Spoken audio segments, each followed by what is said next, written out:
পারি না, এজন্য তোমরা আমার সেবা করো না, তোমরা আমার নিকটে আসো না।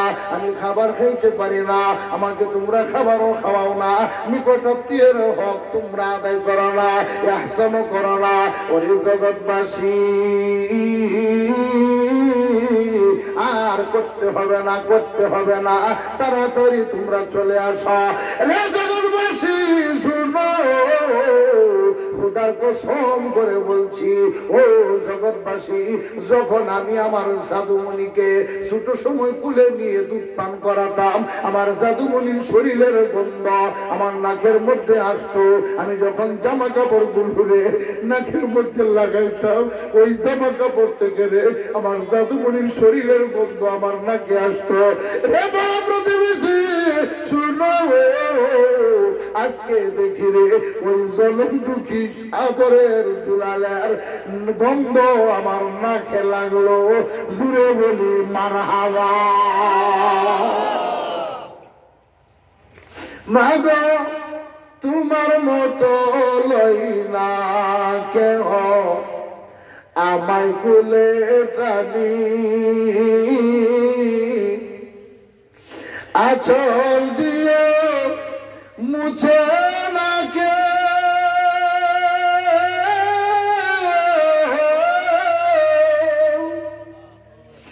আঁচল দিয়ে মুছে না কে আমার চোখের পানি। হাইরে মা জননী আমার, হাইরে মা জননী আমার। দৃঢ় বিশ্বাস এখানে যারা আছেন,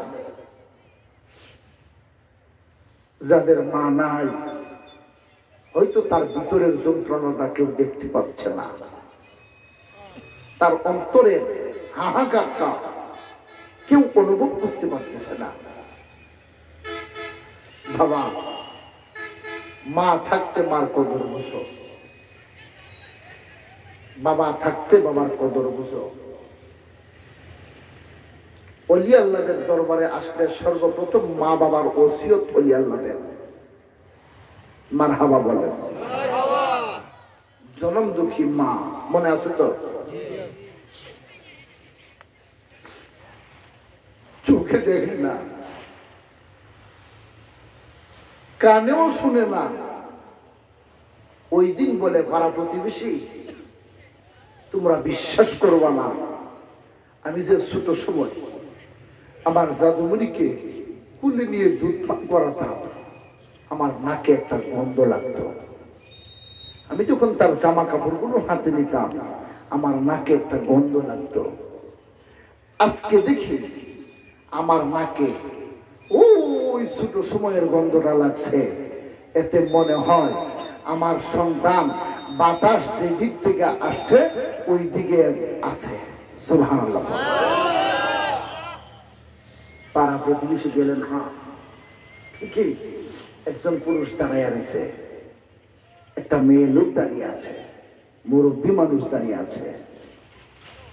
ছেলেটা গিয়া এই আবর্জনা যুক্ত, দুর্গন্ধ যুক্ত, ময়লা যুক্ত শরীরের কদমে জড়াইয়া ধরলেন।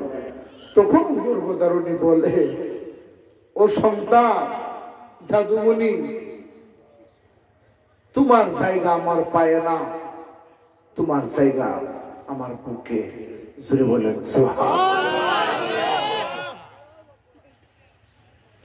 মা, আমি তোমার কাছে এসেছি, আমি ভুল করেছি, বেয়াদবি করছি, আমি তোমরা ইহসান করতাম পারছি না। সূরাতুন নাহলের 90 নম্বর আয়াতের 2 নম্বর আদেশ মনে আছে তো? আমি ইহসান করতাম পারছি না, এজন্য মা আমার 40টা বছরের হজ হলো না, বা আমার ইহসান তুমি করলেই কি না করলে কি, আমি তো মনে কষ্ট নাই, আমি তোমারে ক্ষমা করে দিলাম। কিন্তু তোমার বাবা তোমার কথা বলে বলে অন্ধ হয়ে দুনিয়া থেকে বিদায় নিয়ে গিয়েছে। বাবা, তোমার বাবার কাছ থেকে ক্ষমা নিবে কেমনে? তোমার বাবা তো এখন জমিনে নাই, তোমার বাবা তো কবরের মধ্যে ঘুমাচ্ছে। জোরে বলেন আল্লাহু আকবার। এই কথা বলে মাও কান্দে, সন্তানও কান্দে, ওই বন্ধুও কান্দে, বিবিও কান্দে। এখন আমি কি করব? এখানে আপনারা যারা আছেন অনেকেরই বাবা নাই, ভুলবশত হুজুর আমি আমার বাবার সাথে রাগ করেছি, আমি আমার বাবারে খাবার দেই নাই, আমি আমার বাবার সাথে অনেক ক্রোধ করেছি, আমি আমার বাবার কথাগুলো মানতাম না, অবাধ্য হয়েছি, আমি আমার বাবার বাধ্যগত সন্তান ছিলাম না, অবাধ্য সন্তান ছিলাম। হুজুর গো, আমার আব্বা কবরের বাসিন্দা, আমি প্রতিদিন আমার বাবার কবরের পাশে দিয়ে হেঁটে যাই, আমার বাবার কবরে কেমন আছে আমি জানি না, আমি দেখি না, আমি খবরও পাই না, আমি মাফ নিতাম কেমনে? সূরাতুন নাহলে আমার আল্লাহ আমার হিসাবে সিল দিয়ে দিয়েছেন। ও জগৎবাসী, হ্যাঁ হ্যাঁ, তোমরা যদি তোমাদের মাতা পিতার আহসান না করো, তোমাদের পরিণতি এমন হবে। আর যদি আহসান করতে পারো, 40 বছর নয়, একবার তুমি একটা সেজদা দিবে, সেজদার বিনিময়ে কতটুকু সওয়াব হবে সেই ইব্রাহিম ফেরেশতা গণনা করে শেষ করতে পারবে না। চিৎকার করে বলেন ঠিক কিনা? আল্লাহু আকবার।